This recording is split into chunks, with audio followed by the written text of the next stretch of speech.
बाबा साहब अम्बेडकर जैसा विद्वान जो दुनिया का 6 विद्वानों में दुनिया के एक विद्वान थे, उन्होंने बहुत सोच समझ के सारे धर्मों को पढ़ करके और उन्होंने इस बात को समझा कि बौद्ध धर्म ही सर्वश्रेष्ठ धर्म है। तो इस बात को विश्व समाज को भी समझना।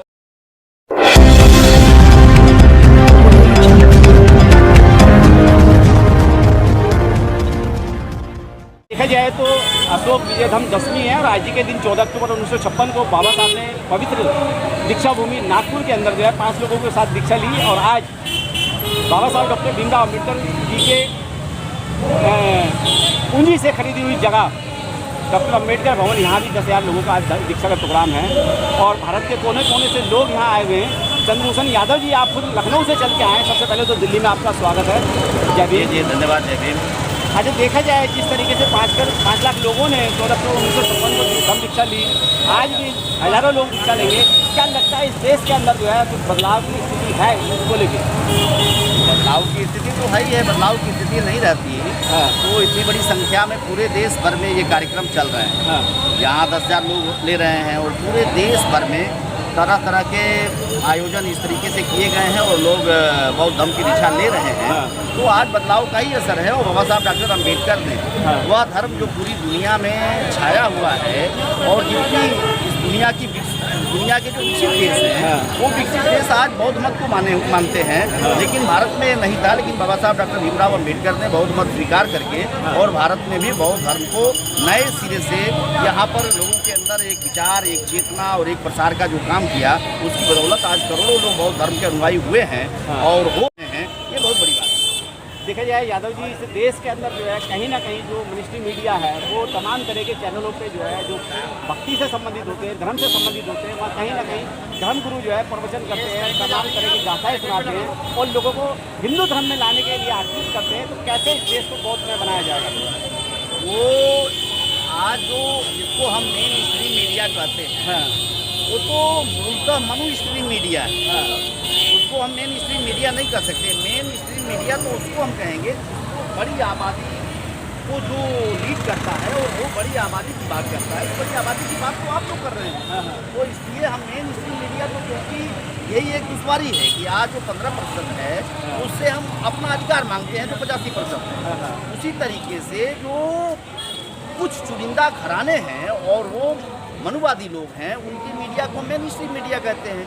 जबकि जो हमारे बहुजन समाज के लोग हैं जो पत्रकारिता के क्षेत्र में अब आगे बढ़ रहे हैं, वही हमारे असली वाहक हैं हमारे आवाज़ के, और वो आप लोग हैं। तो इसलिए और जो टीवी चैनलों पर जो धार्मिक प्रवचन हो रहे हैं, जो बातें आ रही हैं, तो वो तो एक भय है कि इस देश में बड़े भारी पैमाने पर लोग रिजेक्ट कर रहे हैं हिंदू धर्म के अंधविश्वासों से, पाखंडों से, छुआछूत से, भेदभाव से, जातिवाद से, और उनके लिए एक रास्ता नया बाबा साहब डॉक्टर भीमराव अम्बेडकर ने खोला बौद्ध धर्म का। तो उस तरफ वो मुखातिब हो रहे हैं। इसलिए चमत्कार और ऐसी सारी चीज़ें जो आज मीडिया के जरिए आज प्रचारित और प्रसारित की जा रही हैं, वो उनका भय है कि हमारे धर्म को छोड़ करके जो इस देश का बहुजन समाज है वो बौद्धिस्ट न बनने पाए। इसलिए वो सारा प्रचार और सारी चौचलेबाजी उनके द्वारा की जा रही है। अच्छा, तमाम देश के अंदर देखा जाए पूंजीपति जो लोग हैं, जो टाटा हो, बिरला हो, अडानी हो, अंबानी हो, कोई भी हो, वो कहीं ना कहीं जो धार्मिक आयोजन होते हैं उनके लिए तमाम करोड़ों रुपए का चंदा देते हैं और वो आयोजन सफल भी होते हैं। लेकिन भारत के अंदर जो है बहुत सारी बौद्धिक संस्थाएं हैं, अम्बेडकर के नाम से लाखों संगठन हैं, लेकिन कोई भी ऐसा व्यक्ति नहीं है जो लाखों रुपए खर्च करके बौद्ध विरासत को जिंदा रखने के लिए कार्य कर रहा हो। तो ऐसे के लिए क्या कहेंगे? देखिए, दो चीज़ें, गेट से बाहर आओ, गेट से बाहर आओ। वो जो लोग चंदा देते हैं, गेट से बाहर आओ, धर्मादा के जरिए जो है, अरे अंदर से बाहर आओ, गेट पे खड़ा हूँ मैं, देख लिया मैंने कि हमने धर्म के नाम पर ये खर्च किया। मोटी सी महिला एक तुम्हारे साथ धर्मादा में डाल करके और हम इनकम टैक्स से भी बच गए। वो इनकम टैक्स में भी उनको जुड़ जाता है। तो इसलिए वो एक साथ दो काम अब हम देखते हैं कि ये बिरला धर्मशाला है, ये बिरला ने जो है निःशुल्क भोजन का इंतजाम कर दिया, बिरला ने यहाँ चंदा दे दिया और उस चंदे को इनकम टैक्स में काट दिया जाता है। तो वो एक साथ दो काम करते हैं। और चूंकि वो सभी के सभी हिंदू मत को मानने वाले हैं या हिंदू मतावलंबी जो शासक हैं उनको उन्हें प्लीज करना है, तो इसलिए वो इस क्षेत्र में देते हैं। क्योंकि हमारे शासक नहीं है, बौद्ध मत के समर्थक लोग शासक नहीं है, इसलिए वो बौद्ध मत के लोगों को या बौद्धिस्ट संस्थाओं को वो चंदे नहीं देते हैं। इसके पीछे कारण मेरी समस्या यही आता है। देखा जाए यादव जी, आज की तारीख में SC/ST के लोग कहीं ना कहीं जो पिछड़ा वर्ग के लोग हैं वो कहीं ना कहीं अम्बेडकरी विचारधारा पे फॉलो करते हुए उसको चलने का भी काम कर रहे हैं, बुद्धिज्म पे जाने का भी काम कर रहे हैं। लेकिन OBC कम्युनिटी जो है वो कहीं ना कहीं अभी भी अपने आप को इस देश के अंदर सवर्ण हिंदू मान के जो है कहीं ना कहीं इस देश के अंदर जो है हिंदुत्व को जिंदा रखने का काम कर रही है। आप खुद एक OBC समाज से आते हैं, क्या कहेंगे ऐसे OBC समाज के लिए? ये जो हजारों बरस की रूढ़ियाँ हैं उसको बाबा साहब आज से लगभग 66 बरस पहले बौद्ध धर्म ग्रहण किया। तो 66 बरस में ये जो इतना बड़ा परिवर्तन आया है इसको हम बहुत बड़ा परिवर्तन मानते हैं। और OBC इस बात को रियलाइज कर रहा है, यह भी एक बहुत बड़ा चेंज है। तो इसलिए हम इस बात को नहीं मानते हैं। और चूंकि हजारों वर्ष से और जो एक सिद्धांत भी है कि जिस चीज़ को जितना दबाएंगे वो उतना ही उछाल मारेगा। तो जो इस देश की SC कम्युनिटी थी, जो ST कम्युनिटी थी, उसके साथ सबसे अधिक दुर्व्यवहार किया गया, सबसे अधिक जो है छुआछूत की सबसे अधिक छुआछूत की घटना उसके साथ आई। तो उसको जब अवसर मिला तो उसने अवसर का लाभ उठाया और वो रिएक्ट करके बहुत मत स्वीकार किया। लेकिन जातियों के साथ सहूलियत की और उनके साथ जो भेदभाव हुआ वो उनको फील नहीं हुआ। वो फील नहीं होता है, जिसको फील हो जाएगा वो तो तत्काल छोड़ देगा।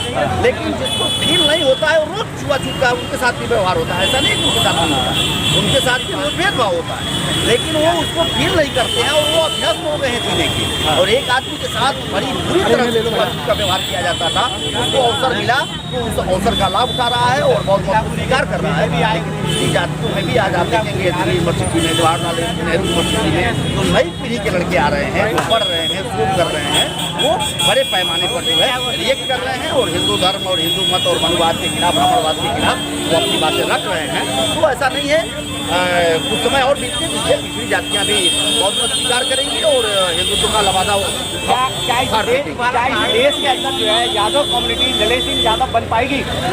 ललित सिंह यादव कितने दिन पहले ललित सिंह यादव बहुत बन गए, ललित सिंह यादव हो गए तो क्यों नहीं बन पाएगी? आज तो बड़ी संख्या में लोग आ रहे हैं और ये द्वंद्व जो है यादव समाज के अंदर बहुत तेजी से बढ़ रहा है।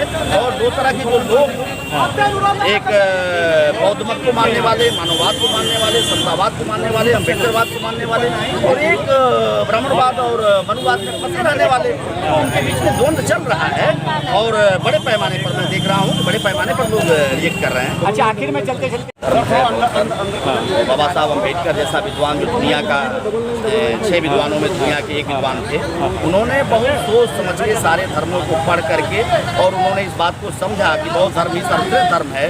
तो इस बात को OBC समाज को भी समझना होगा और बुद्ध तो खुद OBC थे। तो इसलिए हमको लगता है कि दुनिया ने जिस मत को स्वीकार किया, आज चाइना है, आज जापान है, जो दुनिया के अंदर जो है चाँद और सूरज नया कृत्रिम बना रहे हैं और वो बौद्धिस्ट हैं। और यहाँ पर गाय और गोबर में हम फंसे हुए हैं, गोमूत्र में फंसे हुए हैं।